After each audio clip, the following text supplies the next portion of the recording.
कलाम खुदा के अंदर से हम जो सीखेंगे आज, ये उसी सिलसिले की कड़ी है जो कि हम पिछले चंद माह से जो है वो सीख रहे हैं, और वो है कलाम खुदा के मुताबिक खुदा के 7 मुकर्रर अय्याम, उसका जो आखिरी जो उनसे है, जो अपॉइंटेड टाइम है, जिसे इंग्लिश में द फीस्ट ऑफ टैबरनेकल कहते हैं, स्कोत इब्रानी ज़बान में कहते हैं, उर्दू में ईद ख़याम कहते हैं।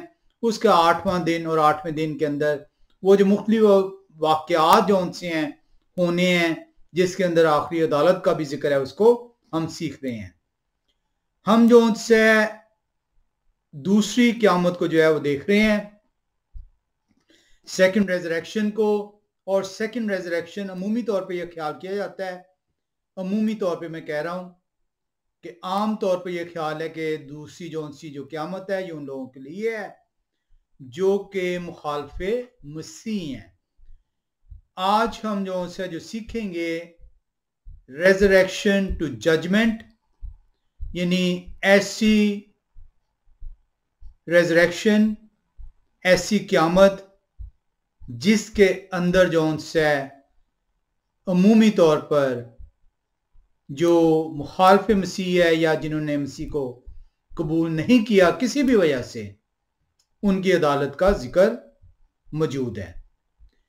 हम जो उनसे इसको सीखने से पहले, क्योंकि अमूमी तौर पर ये जो जजमेंट पिछले दफा हमने इसका सरसरी सा जायजा लिया था, ये जजमेंट जो है, जो अदालत है, इसका जो निज़ाम है, इसको जो उनसे हमें सीखना है। क्योंकि अदालत के निज़ाम को सीखे बगैर जो उनसे है, आप अदालत की जो प्रोसीडिंग्स हैं, अदालत का जो तरीक़ेकार है, जो फैसले तक पहुंचाता है, उसको जो उनसे है वो जानने से कासिर ठहरते हैं। और यही वो बुनियादी रीज़न है कि हम जो उनसे फैसले को पहले देखते हैं और उस फैसले तक पहुंचने के जो लवाज़मात थे, जो प्रोसीजर था, उसको हम जो उनसे नहीं सीख पाते। आए पालूस रसूल की मार्फत हम अमाल की किताब में चलें और 24वें बाब की 15वीं आयत का मुतालिया करें। जब आप अमाल की किताब के अंदर जाते हैं और अमाल की किताब के अंदर आप जो है 24वें बाब का मुतालिया करते हैं और 15वीं आयत तो कलाम खुदा आपको सिखाती है, पालूस रसूल जो उनसे वो बादशाह के हुजूर खड़े हैं और बादशाह के हुजूर खड़े होकर ये गवाही दे रहे हैं। जो गवर्नर फिलिक्स है उसके हुजूर वो खड़े हैं और उसके हुजूर जो है पालूस रसूल गवाही देते हैं। अमाल की किताब 24वें बाब की 15वीं आयत में कलाम खुदा में यूं सिखाता है, और खुदा से उसी बात की उम्मीद रखता हूं जिसके वो खुद भी मुंतजिर हैं। पालूस रसूल बता रहे हैं, अपने खिलाफ मुकदमे का दफा कर रहे हैं। वो कह रहे हैं कि जिन्होंने मुझे पकड़कर आपके हवाला किया है, और खुदा से उसी बात की उम्मीद रखता हूं जिसके वो खुद भी मुंतजिर है कि रास्तबाजों और नारास्तों दोनों की क़यामत होगी। तो पालूस रसूल जो है बड़े वाज़ेह तौर पे बता रहे हैं कि मेरा ईमान है, और ये जो मेरे पकड़वाने वाले हैं, ये जो यहूदी हैं, जो मेरी कौम के हैं, ये हम दोनों का ये ईमान है कि उसी खुदा के सामने, क्योंकि एक ही खुदा है जिन पर मेरा और इन दूसरे लोगों का ईमान है जिन्होंने मुझे पकड़वाया है, कि रास्तबाजों और नारास्तों दोनों की क़यामत होगी। अब पालूस रसूल यहां पे जो लफ्ज क़यामत होगी, अदालत का जिक्र कर रहे हैं कि रास्तबाजों की अदालत और नारास्तों की अदालत, तो यहां पे जिस उम्मीद का इजहार कर रहे हैं, जिस होप का इजहार कर रहे हैं, जिस एक्सपेक्टेशन का वो इजहार कर रहे हैं, जो कह रहे हैं कि मेरा भी इसी बात पे उम्मीद है, मेरा भी ईमान है और इनका भी यही ईमान है, इस एक्सपेक्टेशन को, इस होप को हमें जो है जानना है।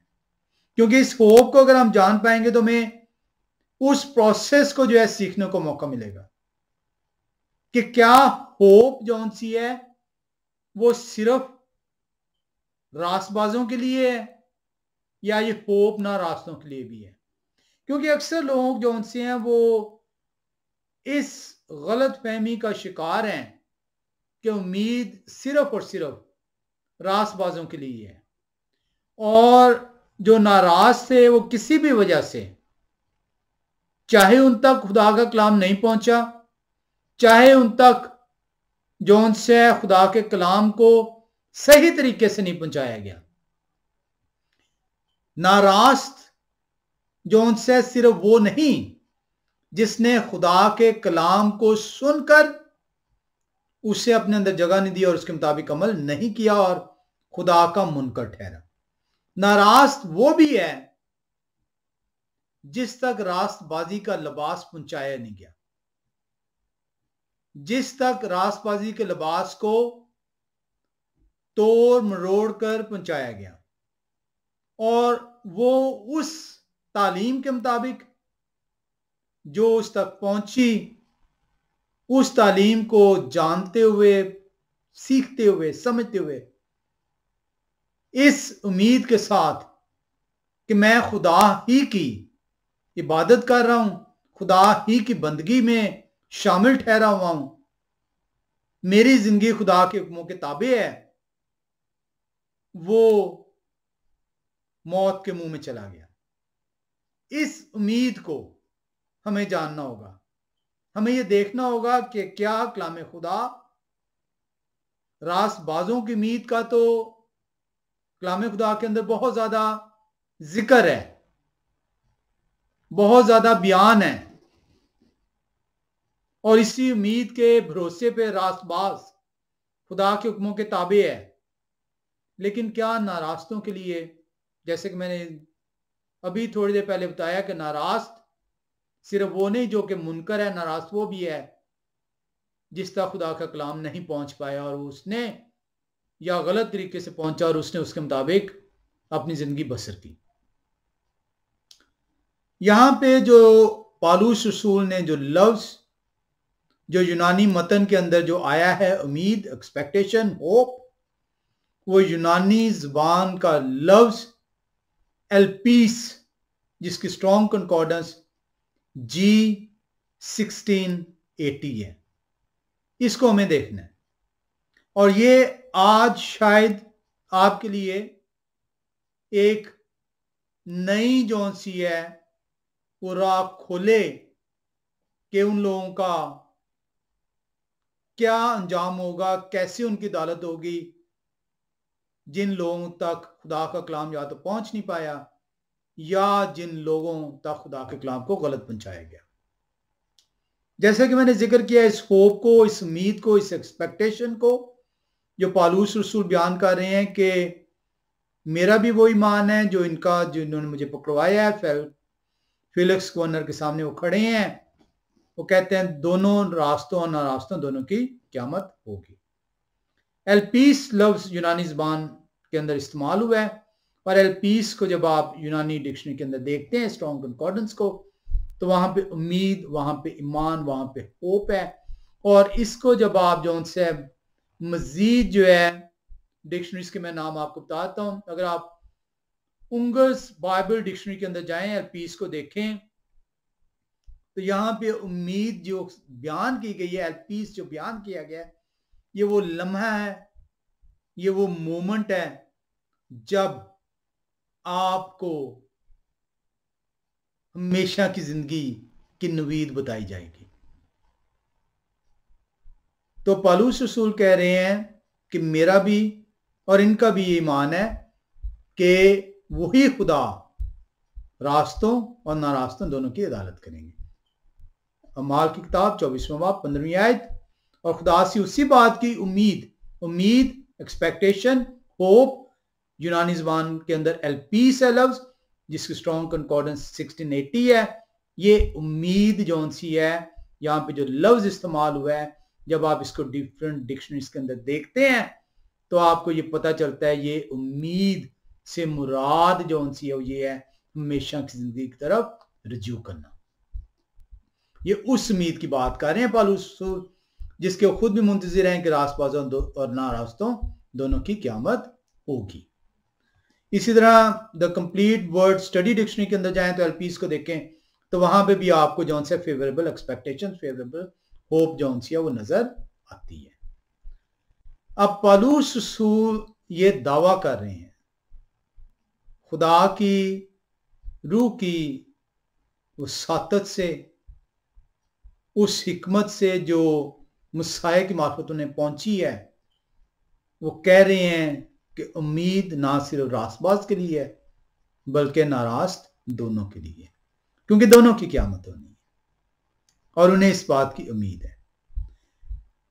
आए चंद हवालों में चलें और देखें कि रास्तबाज की उम्मीद कलाम खुदा से किस तरह बयान होती है। हम पहला कुरिन्थियों की किताब 15वें बाब में चलेंगे। पहला कुरिन्थियों की किताब 15वां बाब, और हम पढ़ेंगे 55वीं 51 से 53वीं आयत को पहले देखते हैं। पहला कुरिन्थियों की किताब 15 बाब 51 आयत से 53 आयत तक लिखा है, देखो मैं तुमसे भेद की बात कहता हूं, हम सब तो नहीं सोएंगे मगर सब बदल जाएंगे। पौलुस रसूल रास्तबाजों की बाबत बयान कर रहे हैं, और ये एक दम में, एक पल में, पिछला नरसिंगा फूंकते ही होगा, क्योंकि नरसिंगा फूंका जाएगा और मुर्दे गैर फानी हालत में उठेंगे और हम बदल जाएंगे। ये जो मुर्दे जो इनका जिक्र कर रहे हैं पौलुस रसूल, जो पिछला नरसिंगा फूंकते ही होगा, वो मुर्दे हैं जो कि रास्तबाज मुर्दे हैं। ये नारास्त मुर्दों की बाबत पौलुस रसूल बयान नहीं कर रहे। ये रास्तबाज के मुर्दों की क़यामत के जिक्र हो रहा है, उनके जी उठने का जिक्र हो रहा है। पौलुस रसूल कह रहे हैं और मुर्दे गैर फानी हालत में, यानी ये जो जिस्म जिसने फना का लबादा इस वक्त पहना हुआ है, इस फना के लबादे को उतार दिया जाएगा और गैर फानी लबादा, गैर फानी जिस्म की हालत में ये रास्तबाज मुर्दे, अगर मैं और आप भी उसमें शामिल हुए तो हम गैर फानी हालत में उठाए जाएंगे, अगर मसीह के आने से पहले हम जो उनसे वफात पा गए। क्योंकि जरूर है कि ये फानी जिस्म बका का जामा पहने और ये मरने वाला जिस्म हयाते अब्दी का जामा पहने। तो ये जरूरी है कि ये फानी जिस्म को बका का जामा पहनाया जाए। आए हम एक और हवाले में चलें, थिस्सलुनीकियों की किताब के अंदर आए, पहला थिस्सलुनीकियों चौथा बाब, पहला थिस्सलुनीकियों चौथा बाब, और हम जो है चलेंगे 16 और 17वीं आयत में। पौलुस रसूल एक दफा फिर से उसी रास्तबाज की बात कर रहे हैं जिनकी क़यामत का जिक्र उन्होंने अमाल की किताब 15 बाब की 24वीं आयत में किया है। पौलुस रसूल फिर से एक दफा फरमाते हैं और कहते हैं थिस्सलुनीकियों की कलीसिया को, पहला थिस्सलुनीकियों 4 बाब 16वीं 17वीं आयत में, क्योंकि यहोवा खुद आसमान से ललकार और मुकर्रर फरिश्ता की आवाज और खुदा के नरसिंगे के साथ उतरेंगे, और पहले तो वो जो मसीह में मुए जी उठेंगे। पहले तो वो जो मसीह में मुए जी उठेंगे। मसीह में मुए का मतलब ये है जिन्होंने मसाया को कबूल किया, जिन्होंने मसाया को कफारे को अपनाया और उस कफारे की बदौलत उन्होंने रास्तबाजी के लिबास को जो उनसे पहना और अपनी जिंदगियां मसाया के कौल के मुताबिक, के हुक्मों के मुताबिक, खुदा की शरीयत, खुदा का आइन के मुताबिक अपनी जिंदगियां बसर की और मर गए। लिखा है, और पहले तो वो जो मसीह में मुए जी उठेंगे, फिर हम, अगर उस वक्त तक आप जिंदा हैं, फिर हम जो जिंदा बाकी होंगे उनके साथ बादलों पर उठाए जाएंगे, ताकि हवा में खुदावन यहां पे मतलब है अदोन मास्टर, ये खुदा के लिए इस्तेमाल हो रहा है, मसाया खुदा है का इस्तकबाल करें और इस तरह हमेशा खुदावन के साथ रहेंगे। तो ये वो हमेशा की जिंदगी का जिक्र, उस उम्मीद का, रास्तबाजों की क़यामत का पौलुस रसूल के जरिए आपने दो हवालों के अंदर जो है देखा पहला करंथियों की किताब 15 बाब 51 से 53 आयत में, और पहला थिस्सलुनीकियों 4 बाब 16 से 17वीं आयत में। सवाल जो हमने यहां पे सीखना है कि पौलुस रसूल जोन से जिस उम्मीद की बात उन्होंने अमाल की किताब 15वें बाब की 24वीं आयत में फिलिक्स गवर्नर के सामने कर रहे हैं कि उन्हें उम्मीद है कि वही खुदा रास्तबाज और नारास्त दोनों की अदालत करेंगे।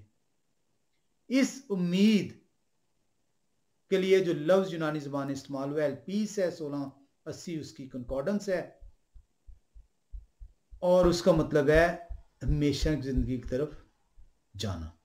तो क्या ये उम्मीद जौन सी है ये नारास्तों के लिए भी है, और अगर नारास्तों के लिए भी है तो किस तरीके से कलाम खुदा इसको बयान करता है?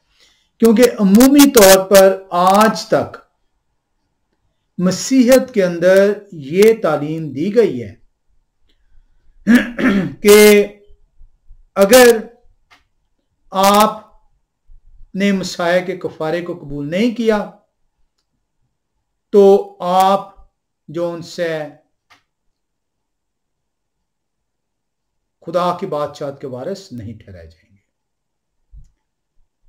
उन लोगों के लिए यह बिल्कुल ठीक है जिन तक खुदा के कलाम को पहुंचाया गया, सही पहुंचाया गया, उन्होंने कबूल किया और उसके मुताबिक अपनी जिंदगियां गुजारी।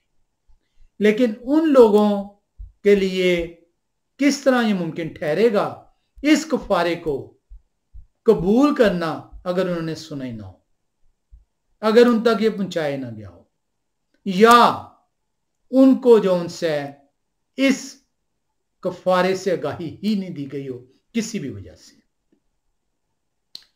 दुनिया में बहुत सी कौमें हैं ऐसी, आज भी हैं और पहले भी थीं, जिन तक खुदा के कलाम को जोर जबरदस्ती से नहीं पहुंचाया गया। तो सवाल जो उनसे है वो ये बनता है कि उनकी अदालत जब उन तक कलाम खुदा पहुंचा नहीं या पहुंचाया नहीं गया या तोड़ मरोड़ कर पहुंचाया गया, तो उनकी अदालत का निजाम तरीकेकार किस तरीके से मुमकिन ठहरेगा? खुदा किस तरीके से उनकी अदालत करेंगे और उनका अंजाम क्या होगा? इसी मौजू को आज हम सीखना चाह रहे हैं, जो कि आज का उन्वान है अ रेजरेक्शन फॉर द जजमेंट। पौलुस रसूल एक उम्मीद का जिक्र कर रहे हैं और उस उम्मीद को आपने देखा है एल्पीस यूनानी मतन में उसका लफ्ज है जिसका मतलब है हमेशा की जिंदगी की तरफ लौट जाना। उस उम्मीद का, उस फेवरेबल होप का जो कि एक्सपेक्टेशन आपको दे रही है कि आप फिर से हमेशा की जिंदगी की तरफ लौटाए जाएंगे। हम जो उनसे इसको आज एग्जामिन करेंगे, जांचेंगे, सीखेंगे। मुझे नहीं इल्म कि आज हम इसको मुकम्मल कर पाएंगे, लेकिन हम इसको देखेंगे। आए एक मरतबा फिर यूहन्ना रसूल की बाबत ये रास्तबाजी देखें, क्योंकि अमूमी तौर पर ये जो तासर मसीहत के अंदर जो आता है वो यही। यहाँ एक हवाला है जो कि मैं कोट करूंगा आपके लिए, जिस हवाले के अंदर यूहन्ना रसूल की इंजील 5वें बाब की 28वीं 29वीं आयत का हवाला जो उनसे है वो लिया जाता है, और उसके मुताबिक जो नारास्त है वो सजा की अदालत का हकदार ठहराया गया। आए यूहन्ना रसूल की इंजील 5वें बाब की 28वीं और 29वीं आयत में चले। यूहन्ना रसूल की इंजील, और हम चलेंगे 5वां बाब 28वीं और 29वीं आयत। कलाम खुदा में यूं सिखाता है, इससे ताजुब ना करो, क्योंकि वो वक्त आता है कि जितने कब्रों में हैं तमाम मुर्दे उनकी आवाज सुनकर निकलेंगे। आपने देखा था कि वो आवाज मुकर्रब फरिश्ता की आवाज, नरसिंगा फूंका गया। जिन्होंने नेकी की है जिंदगी की क़यामत के वास्ते, यानी जिन्होंने तो नेकी की है वो जिंदगी की क़यामत के वास्ते, जिंदगी के लिए उठाए जाएंगे। क़यामत, resurrection means bringing back to life. और जिन्होंने बदी की है सजा की क़यामत के वास्ते, जिन्होंने जो उनसे खुदा के हुक्मों की नाफरमानी की, नाराज, बदी से मुराद नाराज थी, जो नाराज ठहरे वो सजा की क़यामत के वास्ते। तो इससे अमूमी तौर पे हमें कलाम खुदा ये बयान कर रहा है कि जो नाराज है वो सजा की क़यामत के वास्ते उठाया जाएगा। और यही वो रीजन है कि हम जो उनसे, क्योंकि इस जजमेंट को, इस प्रोसेस को जाने बगैर सजा की तरफ जो उसका डिसीजन हो गया है उसके ऊपर जो अपने आप को फोकस कर देते हैं। हमें यह देखना है कि सजा तक पहुंचने के लिए खुदा प्रोसेस क्या करेंगे, क्योंकि नाराज जैसे कि दो किस्म के हैं, एक वो जिन तक कलाम खुदा पहुंचा नहीं, एक जिन तक कलाम खुदा को गलत तौर पर पहुंचाया गया, और दूसरे वो लोग हैं नाराज जिन्होंने कलाम खुदा पहुंचा, उन तक पहुंचा, सही तरीके से पहुंचा, सुन लिया, समझ लिया, इसके बावजूद वो खुदा की तरफ रुजू नहीं हुए। और ये हम में से आज बहुत सारे लोग हैं। कहने को वो अपने आप को मसीही कहते हैं, अपने कागजात में अपने आप को मसीही लिखते हैं, अपने मुंह से इसका इकरार करते हैं कि वो मसीही हैं। जब उनसे पूछा जाता है तो वो इकरार करते हैं, इनकार नहीं करते। लेकिन वो बदी की क़यामत के लिए उठाए जाएंगे। सजा की क़यामत उनका मुकद्दर होगी, क्योंकि ये वो नाराज हैं जिन्होंने खुदा के कलाम को सुनकर, कबूल करके रद्द कर दिया, दुनियावी ख्वाहिशों के अंदर अपने आप को मगन कर दिया, दुनियावी ख्वाहिशों के ताबे ठहर के इसमें आपके अजीजो कारब, आपके घर वाले शामिल हैं। तो मत समझिए कि बाप तो कलाम खुदा को सुनता है, सीखता है, पढ़ता है, अपनाता है, और अगर बेटा या बेटी उसे नहीं करते तो वो बच जाएंगे, या बेटी कलाम खुदा को सुनकर अपनाती है और बाप और मां उसको नहीं अपनाती तो वो बच जाएंगे। हर वो शख्स जो खुदा के कलाम को सुनकर उसको कबूल करता है और अपनाता है, अमल करता है, सिर्फ वही बचेगा। तो कलाम खुदा नाराज को जो डिफाइन करता है, ये वो शख्स है जो कि खुदा के हुक्मों के ताबे नहीं अपने आप को ठहराता। अब यहां पे जो लफ्ज इस्तेमाल हुआ है, आपने, ये हमने पिछले दफा भी इसका सरसरी जायजा लिया था, यूहन्ना रसूल की इंजील 5वें बाब की 28वीं 29वीं आयत में, यहां पे जो जजमेंट लफ्ज है, रेजरेक्शन टू जजमेंट या रेजरेक्शन ऑफ जजमेंट, जो है सजा की अदालत, अदालत का लफ्ज जजमेंट। ये जजमेंट तक पहुंचने से पहले एक प्रोसेस है।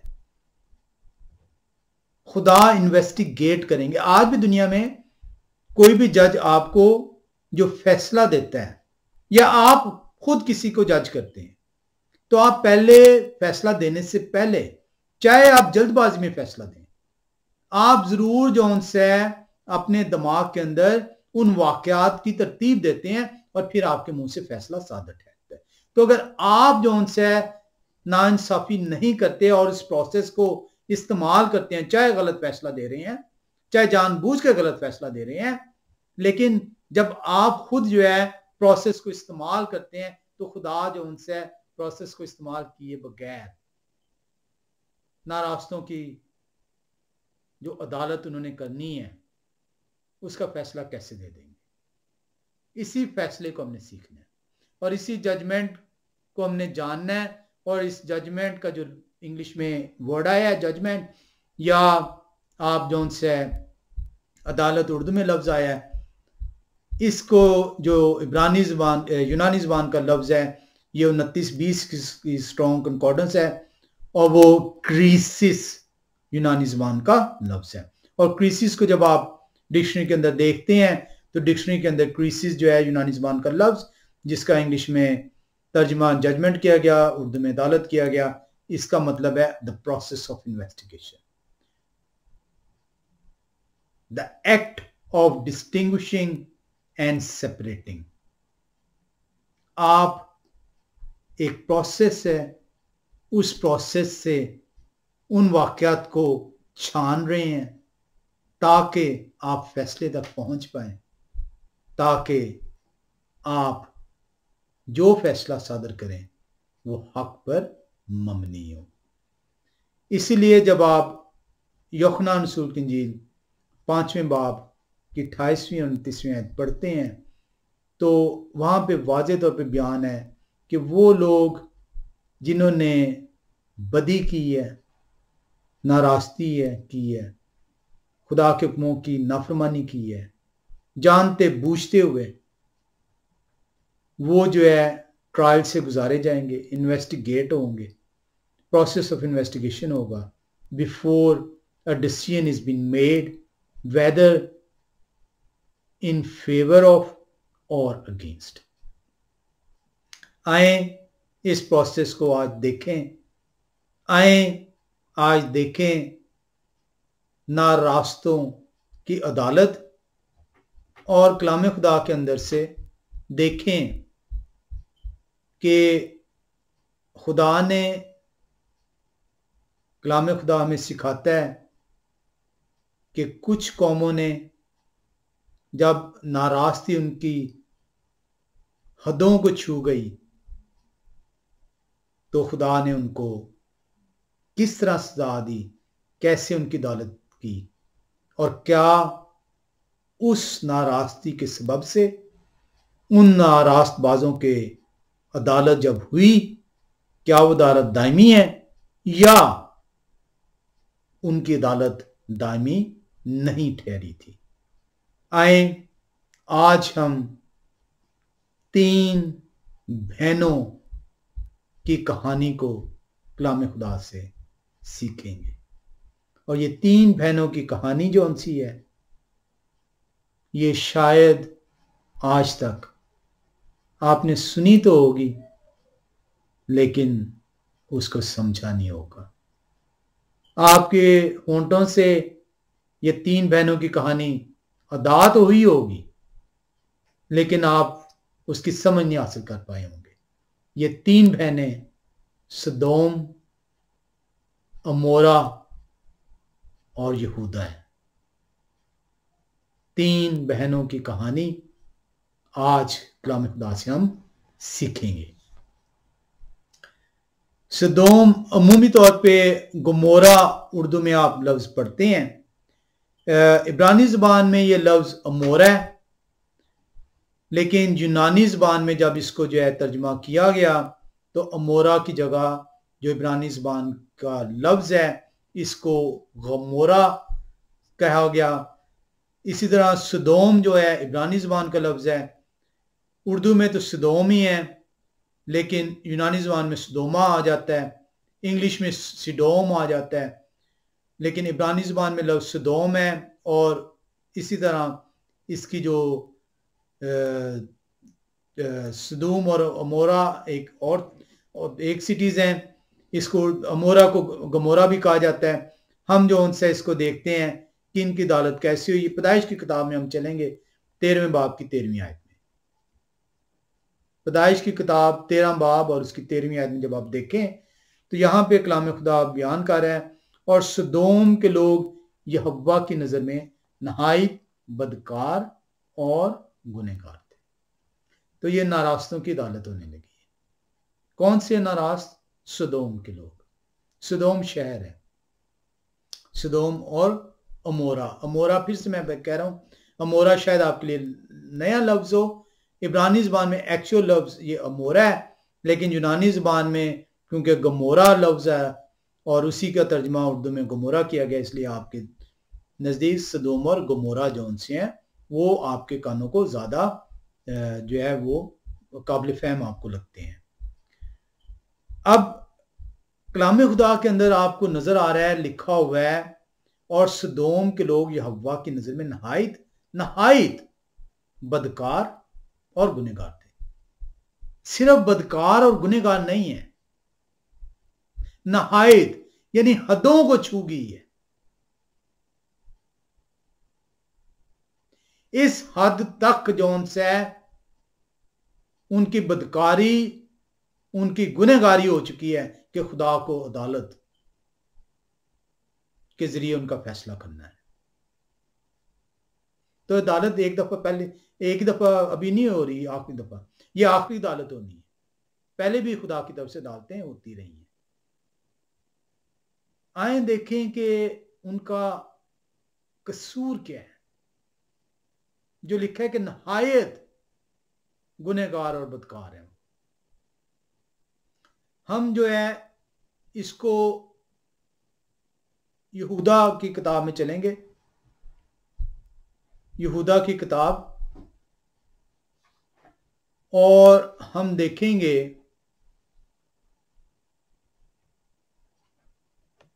यहूदा की किताब, और हम देखेंगे 7, क्योंकि इसका एक ही बाब है, 7वीं आयत को लिखा हुआ है, इसी तरह सदोम, और फिर से मैं आपको बता रहा हूं अमोरा जो उनसे यहां पे अब आ गया वर्ड। इसी तरह सदोम और अमोरा, अमोरा बेसिकली ये इब्रानी ज़बान का लफ्ज है।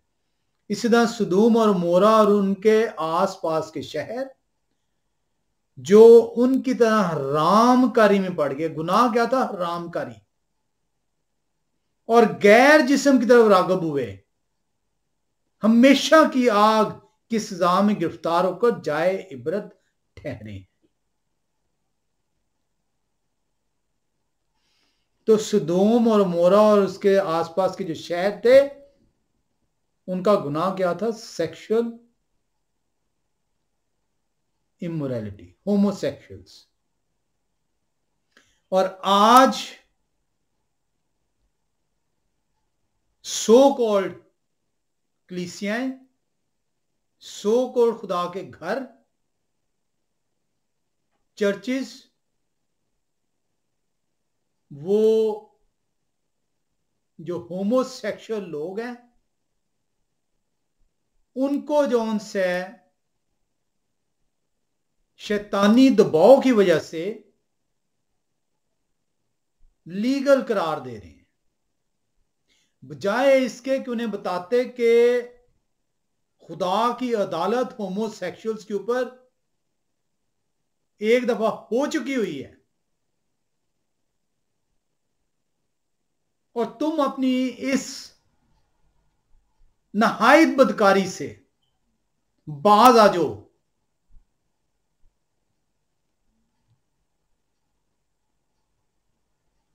आग उन पर आसमान से बरसाई गई और उन्हें भस्म कर दिया गया और दिखाया गया कि खुदा की तरफ से जब अदालत होगी तो किस तरीके से इनको सजा दी जाएगी।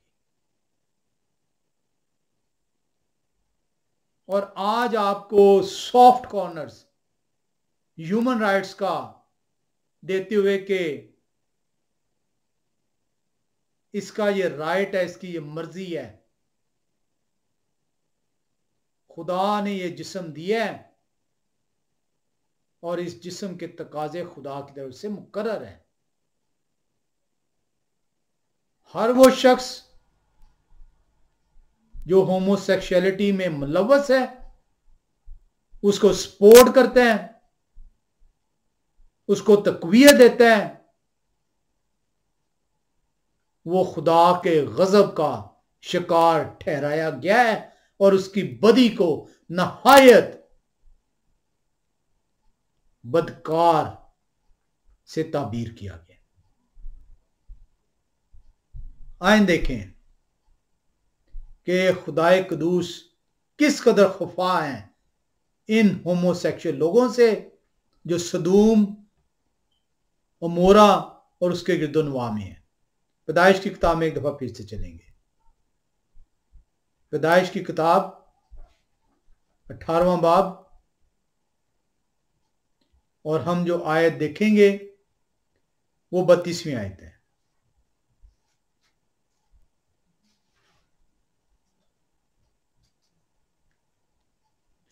लिखा है, तब उन्होंने कहा यहोवा नाराज ना हो तो मैं एक बार फिर और कुछ अर्ज करूं, शायद वहां 10 मिले। अब्राहम इल्तिजा कर रहे हैं क्योंकि लोत वहां पे हैं। क्या है खुदा इन्हें भस्म ना करें प्लीज। और वो मिन्नत कर रहे हैं। क्या है खुदा, सवाल वो करते हैं, वो कहते हैं कि क्या आप रासबाज और नाराज दोनों की अदालत एक ही तरह से करेंगे?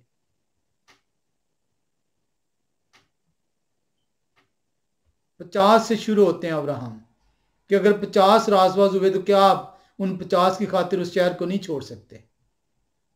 खुदा कहते हैं मैं छोड़ दूंगा। 50 से आते आते अब वो 10 पे आ गए हैं। खुदा का क्या जवाब है? तब उन्होंने कहा यहोवा नाराज ना हो तो मैं एक बार और कुछ अर्ज करूं, शायद वहां 10 मिले। उन्होंने कहा मैं 10 की खातिर भी उसे नेस्त नहीं करूंगा। 10 रास्तबाज भी मेरे हुक्मों को मानने वाले अगर इन शहरों में मिलते हैं तो मैं नहीं नेस्त करूंगा।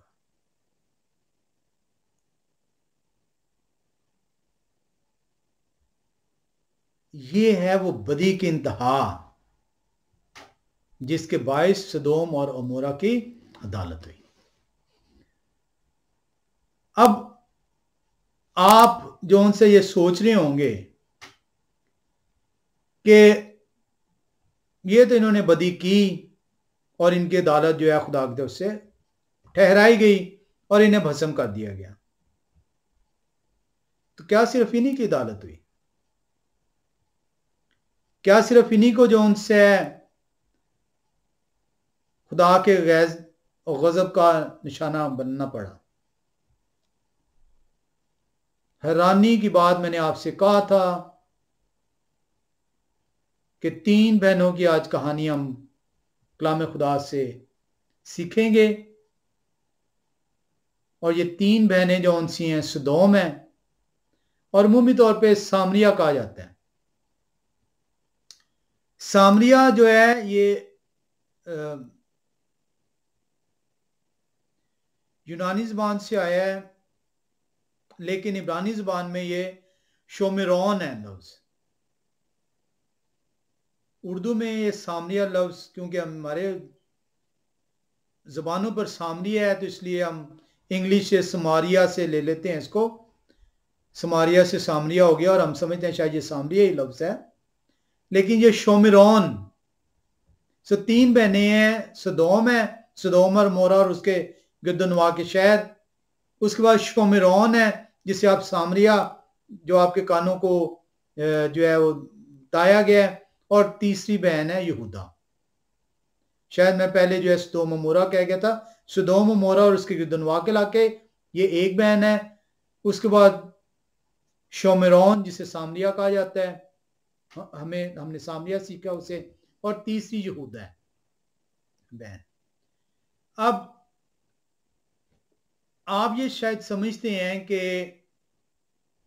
सदोम और अमोरा और उनके गिरदोनवा के इलाके इस होमोसेक्सुअलिटी की वजह से खुदा ने इसको नहायत बदी से जो है ताबीर किया और उस बदी के जरिए से इन पे अदालत हुई और उन्हें आग से भस्म कर दिया गया।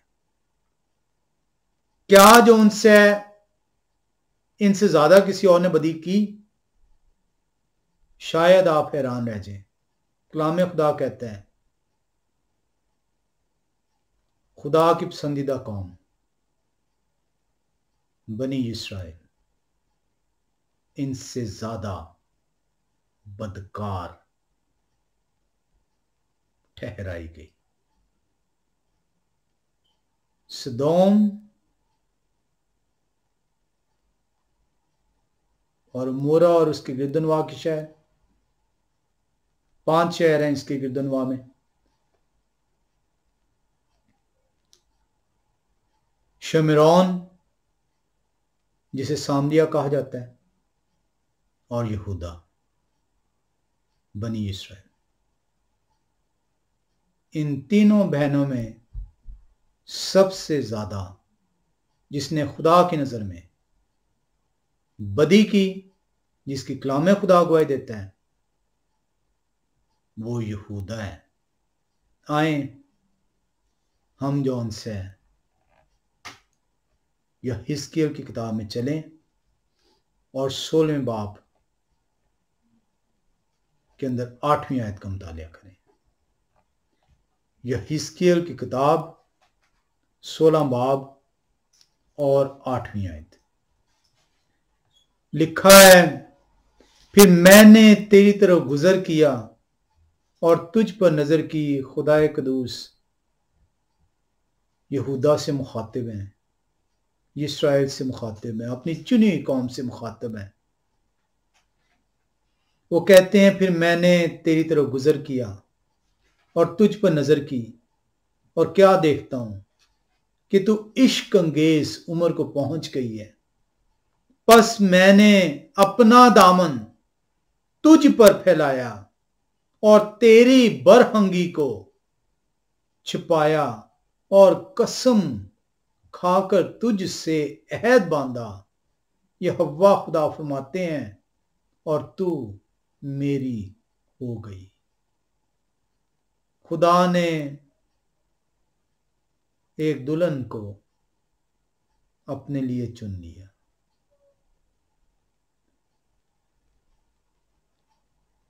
उस दुल्हन ने अपने शौहर से बेवफाई की।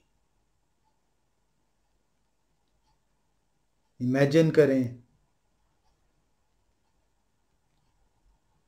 किसी की दुल्हन अपने शौहर से बेवफाई करे तो शौहर जो है उसका दिल जौन से है किस हालत को पहुंचेगा। आए इस दुल्हन को एक मर्तबा फिर से देखें कि खुदा ने इस दुल्हन को कैसे चुना। यह हिस्कियल की किताब 16 बाब की 8वीं आयत इस दुल्हन के चुने जाने को बयान कर रही है। फिर मैंने तेरी तरफ गुजर किया और तुझ पर नजर की, और क्या देखता हूं कि तू इश्क अंगेज उम्र को पहुंच गई है। तू बच्ची नहीं है,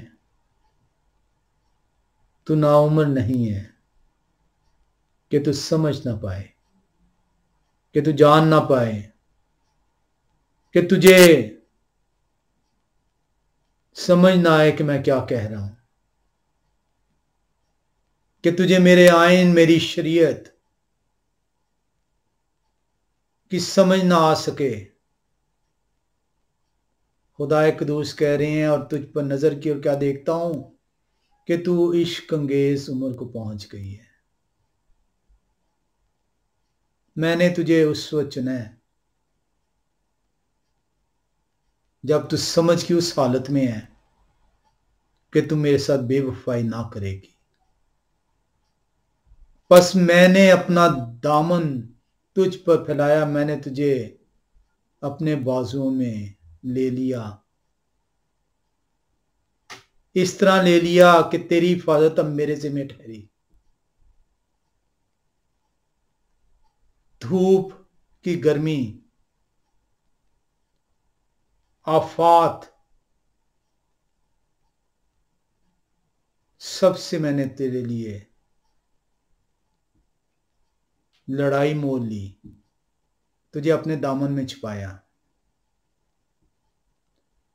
तेरी बरहंगी को तू इससे पहले जो कुछ करती थी, जिस तरह गुजर बसर करती थी, जिन गुनाहों में तू सेरा करती थी, मैंने जब तुझे चुना तो मैंने अपने कवानीन तुझे दे दिए।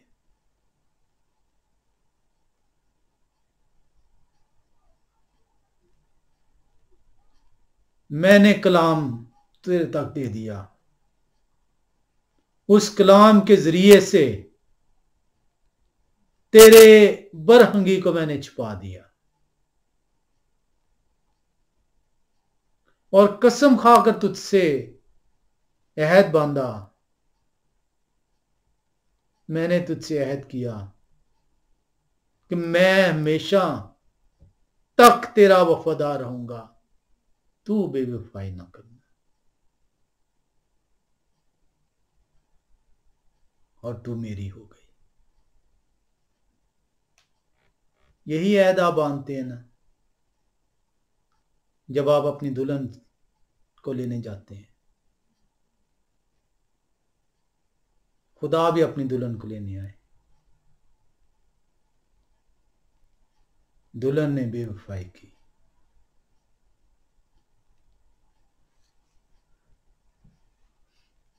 आए देखें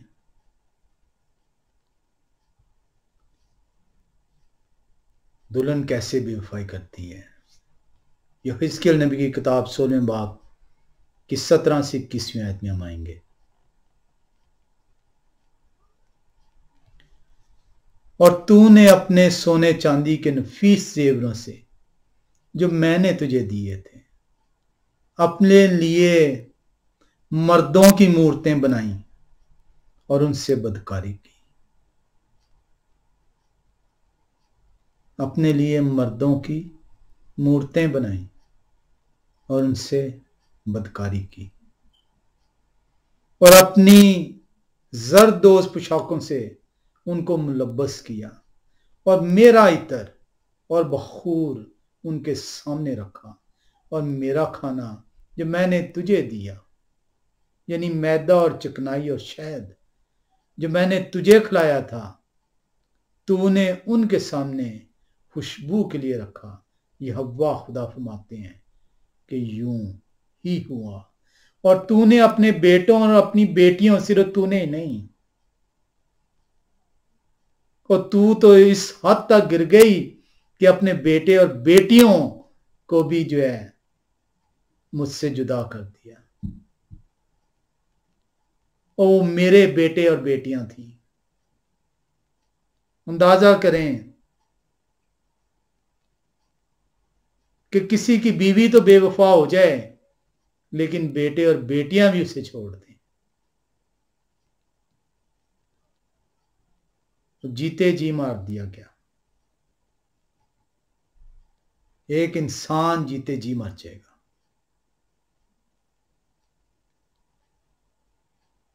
बीवी की बेवफाई शायद बर्दाश्त कर ले,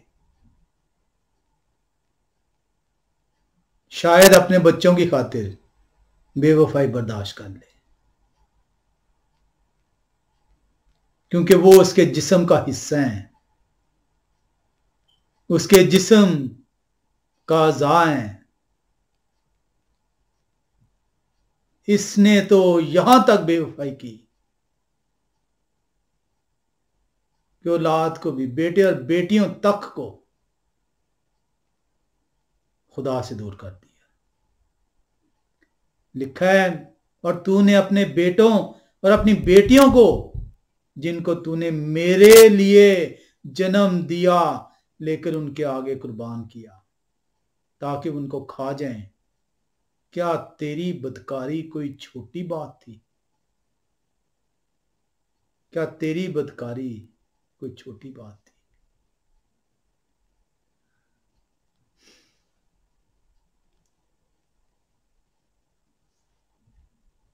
क्या खुदा इनकी अदालत नहीं कर रहे? जरूर करेंगे। लिखा है, कि तूने मेरे बच्चों को भी ज़बह किया और उनको बुतों के लिए आग के हवाला किया।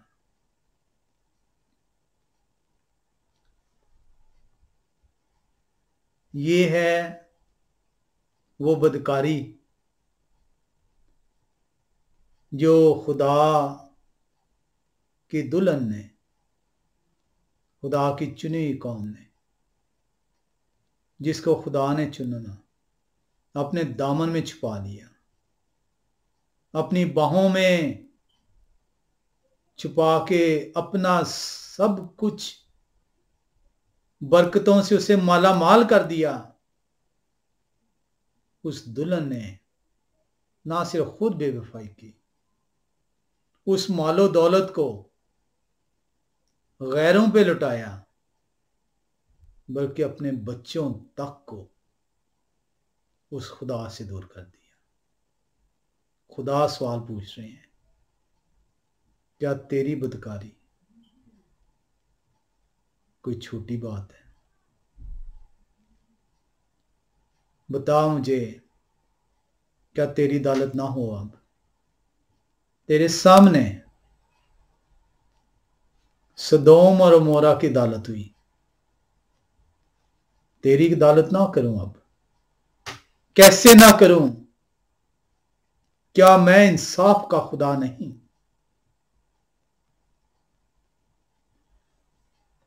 कलाम खुदा के अंदर जो हम सीख रहे हैं वो ये जान रहे हैं कि नारास्तों की अदालत का निज़ाम क्या होगा। वक्त की कमी के बायस आज हम इसको इधर ही जो है वो छोड़ेंगे और ये सीखेंगे कि नारास्त की अदालत कैसे होगी, नारास्त कौन है और क्या नारास्त के लिए खुदा की तरफ से उम्मीद है। कलाम खुदा मुझे और आपको तौफीक बख्शे कि हम नाराज ना ठहरें। हम तक खुदा का ये कलाम पहुंचा है, खुदा से बेवफाई ना करें। खुदा ने हमें अपने दामन में छुपाया है, हमें अपनी बरकतों से नवाजा है। खुदा से बेवफाई ना करें, ना सिर्फ खुद ना करें बल्कि अपने बच्चों को भी खुदा की तरफ रुजू करने की तौफीक अता फरमाए। खुदा आप सबको बरकत दे। आमीन।